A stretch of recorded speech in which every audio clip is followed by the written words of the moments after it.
Hi friends. జేఎన్2ఏ నుంచి notification వచ్చిందమ్మా.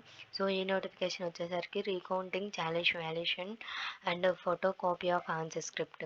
So, ఎవరైతే బీఫార్మసీలో థర్డ్ ఇయర్లో సెకండ్ సెమిస్టర్కి regulation R19 regular and supplementary ఎగ్జామ్స్కి, అలాగే బీఫార్మసీలో థర్డ్ ఇయర్లో సెకండ్ సెమిస్టర్కి రెగ్యులేషన్ R15 ఎవరైతే సప్లిమెంటరీ ఎగ్జామ్స్, అండ్ థర్డ్ ఇయర్లో ఫస్ట్ సెమిస్టర్కి R19 రెగ్యులేషన్ సప్లిమెంటరీ ఎగ్జామ్స్కి, అండ్ అలాగే థర్డ్ ఇయర్లో ఫస్ట్ సెమిస్టర్కి R15 సప్లిమెంటరీ ఎగ్జామ్స్కి. సో, ఈ ఎగ్జామ్స్ ఎవరైతే recounting, challenge valuation, photocopy of answer script ఎవరైతే అప్లై చేసుకోవాలనుకుంటున్నారు వాళ్ళకి recounting and photocopy of answer script last date వచ్చేసరికి August 14 ఎండ్ అవుతుంది. అలాగే అమౌంట్ వచ్చేసరికి 100 to 1500 అండ్ ఛాలెంజ్ వాల్యుయేషన్ వచ్చేసరికి August 31 ఎండ్ అవుతుంది. అలాగే అమౌంట్ వచ్చేసరికి 10,000 అవుతుంది. సో, ఒకసారి నోటిఫికేషన్ మొత్తం క్రాస్ చెక్ చేసుకోండి అమ్మా ఎవరైతే అప్లై చేయాలనుకుంటున్నారో. So, thank you.